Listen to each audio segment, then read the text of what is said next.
Winter tour. Switzerland train station. Yan. 11:20 in the morning. Maghintay po kami na isang train. Kasi ginagawa daw po kasi yung release ng tren to sa papuntang way namin. Pero may itong tren na to, may ibang way siya. O, diba? O, ayan. May mabul pa.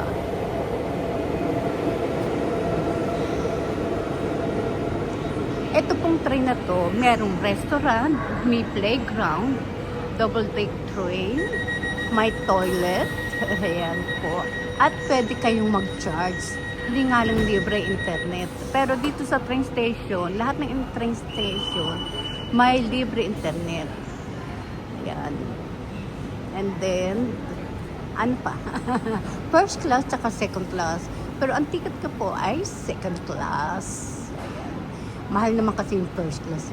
Pareho lang din naman. Nasabi lang yung kulay ng upuan, and then tahimik. Ang tahimik po pag dito ka umupo sa baba. Pag taas sa taas kasi, medyo ayun pa, may kwentuhan.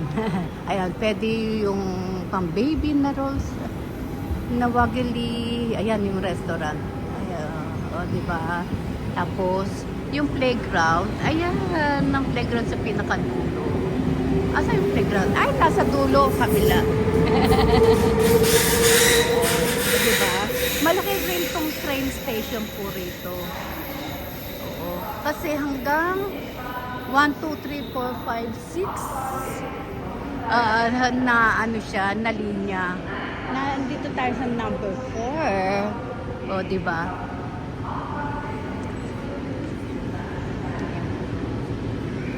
Ayun nang ayun. Oh, playground. Oh, di ba? Lahat ng double deck train may playground. Tapos may restaurant.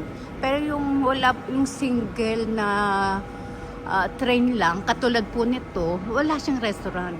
Pero double deck train po siya. Yun lang pagkakaiba nun. Wala siyang, pero meron siyang toilet. O, diba? Yung pagkakaiba lang. O, ayan, mga naka-uniform. Galing sila sa militar. O, lahat ng lalaki po rito, obligasyon nilang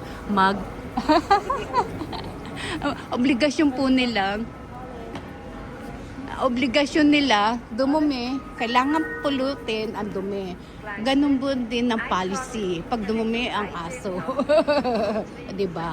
And then, ang militar po kasi dito, lalo sa mga lalaki, obligasyon na magmilitar. Pag hindi sila nagmilitar, magbabayad, magmumulta. Katulad ng anak ko nito, hindi nagmilitar. Pero German kasi ang ano niya, o Spanish, pero Swiss pinanganak, o di ba? Okay lang po 'yun, magbabayad lang, magmumulta. Di ba? Ay, may mga pulis, may nagko-control. O, dito, ito sasakyan po natin, double deck train, pero walang restaurant. Bye-bye, happy Saturday morning, good vibes!